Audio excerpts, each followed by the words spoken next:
আসসালামু আলাইকুম। আপনারা অনেকেই জানেন বা অনেকেই দেখছেন অলরেডি যে মালয়েশিয়ার ইমিগ্রেশনে এখন নানান সমস্যা চলতেছে। স্পেশালি শুধুমাত্র বাংলাদেশীদের ক্ষেত্রে। আপনাদের বাংলাদেশীদের প্রতিনিয়ত আটকে দেওয়া হচ্ছে মালয়েশিয়ান ইমিগ্রেশনে। তো সেটা কেন আটকায় দিচ্ছে?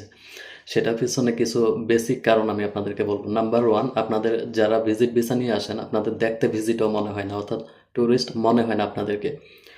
নাম্বার 2, আপনাদের হচ্ছে হোটেল বুকিংটা ফেক থাকে। আপনারা ফেক হোটেল বুকিং দিয়ে আসেন।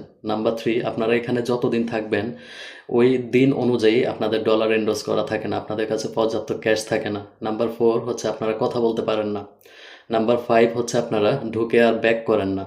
যতদিনের জন্য ঢুকেন ওই ঢুকার পরে আর মালয়েশিয়া ছাড়েন না। তো এই বেসিক কতগুলো কারণের জন্য মূলত ইমিগ্রেশন এখন অনেক বেশি স্ট্রিক্ট হয়ে গেছে, এখন আর ঢুকতে দিচ্ছে না তেমন।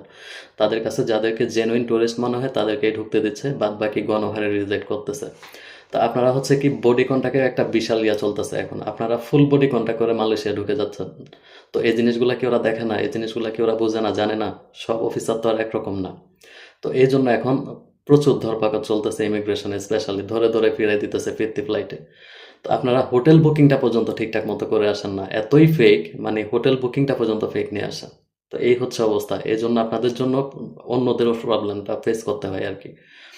তো মানে আপনাদের আমি কি বলবো বুঝতেছি না। যদি কারো হোটেল বুকিং সংক্রান্ত কোনো সমস্যা হয় আপনারা আমারও নক করতে পারেন। মালয়েশিয়া কোথায় থাকবেন সেই টেনশন আমার, ঠিক আছে? যে হোটেল বুকিংটাও যদি এটা অন্তত ফেক করেন না। আপনারা যদি ঠিকঠাকভাবে আপনারা নিজেদেরকে ইয়ে করতে পারেন, ফেস করতে পারেন ওদের সামনে, ওরা কেন আটকাবে আপনাদেরকে?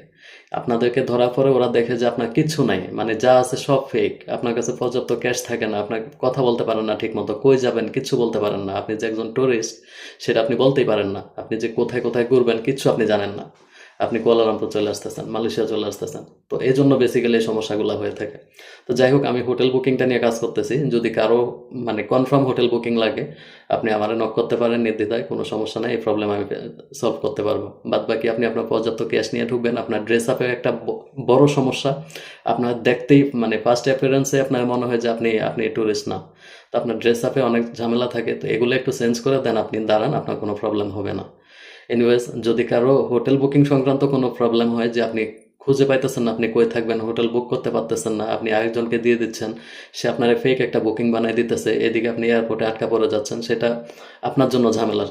আপনার পয়সাও খরচ হয়, সব কিছু টাইমও লস হয়। তো এক্ষেত্রে আপনার এই ক্ষেত্রে যদি কোনো ধরনের কোনো কিছু জিজ্ঞাসা বা কোনো কিছু থাকে বা আপনার কনফার্ম হোটেল বুকিং দরকার হয় অবশ্যই আমরা নক করতে পারেন। ধন্যবাদ।